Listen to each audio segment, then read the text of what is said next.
ঘন্টার জানি না কয় মাসের নামে যে এই বৃষ্টি নামলো মধ্যে কিন্তু আমার পড়াটা কিন্তু আয়া হাজির। দেখতে খুব সুন্দর দেখা গেছে। আজকে সকালে সকালে এক চাচা মেয়ে আমার ডাক্তার আছে ঘুমে থেকে ওঠার আগে কয় যে গাড়িটা নিয়ে নাও আমার কটা বাগুন মোকালার বাজার দিয়া থিয়া রাখো। তাই আমি ওই জায়গায় বাগুনের বস্তা কটা নামাই দিয়া থিয়া বাড়ি মিহি মেলা করছি। তো বাজার থেকে বাইরে থেকে মুকালমা চারেলি যাওয়ার রাস্তায় তো মাঝখানে দেখেন একদম পানি দেয় কিন্তু ভরপুর। এই জায়গায় আল্লাহর 30টা দিনে কিন্তু পানি থাকে। দেখেন এনে এক হাড়ও পানি বেজে গেছে গা।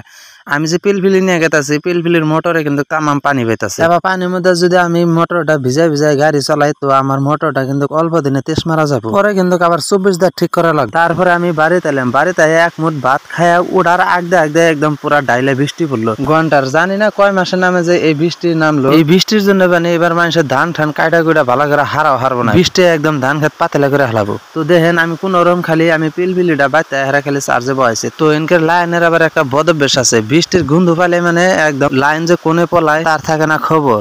তো লাইন তো আর আইলই না। আমি এখন বৃষ্টির মধ্যে গাড়িটা নিয়ে গেত আছে রাম দিয়া কিবা একটা কাম আছে আমার। তার মানে নিস্তার নাই, বাড়তে তার কোনো সময় বয়া থাকা আর না। আমার এই যে একটা 3 চাকা গলায় ঝুলাই দিছে এই গলায় এটা বাইন্দা সারাদিনই ঘুরন লাগে। তো অবশেষে কিন্তু আমি রাম দিয়া পাইলাম না। তো রাম দিয়ে আমি এক দোকানে আইছিলাম কিবা একটা কারণে। তো কারণ গুলা কওয়া যাবে না, আপনারা আবার আশা করে বয়ে থাকবেন না। তো রাম দিয়া কাম ঠাম শেষ করার পরে আমি আইছি মেলপাড়া। তার মানে অল্প খিদা ভাব হইছে। তারপরে এনে হোটেলে ঢুকলাম, ঢুকে একটা পরোটার অর্ডার দিলাম। তার মানে এনকের পরোটা না খাইতে খুবই মজা লাগে। তাই আমি মেলপাড়া গাড়িটা থামাই হেরা তারপর হোটেলে ঢুকে আমি পরোটার একটা অর্ডার দিলাম। ইতিমধ্যে কিন্তু আমার পরোটা কিন্তু আয়া হাজির। দেখতে খুব সুন্দর দেখা গেছে।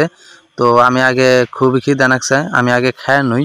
তো তারপরে খাই না কিন্তু আমি এই যে বন্যি দলঙের উপরে গাড়িটা থামা হেরা একটু জোরাইতেছি। তার মানে আমার গাড়িটার নাই চার্জ। তো বৃষ্টির জন্য তো লাইন আইলই না, আমি চার্জও দেখালাম না। ওই জন্য আমি জোরা গেতাছি আর কি। একটু জোরাইলে মানে অল্প চার্জ একবারে। তার মানে মোটরটা ব্যাটারি অল্প ঠান্ডা হওয়া, তারপরে চার্জ অল্প জমাওয়া। ওই টাইমে যদি আবার গাড়িটা চালাই পরে গাড়িটা আবার অল্প স্পিড হয়। তো ওই হিসাবে আর কি আমি লাহালে ঢেক করে বাড়ি যেতেছি। তো আজকের ব্লগটা এই শেষ। তো আমার ভিডিওটা ভালো লাগলে শেয়ার করবে।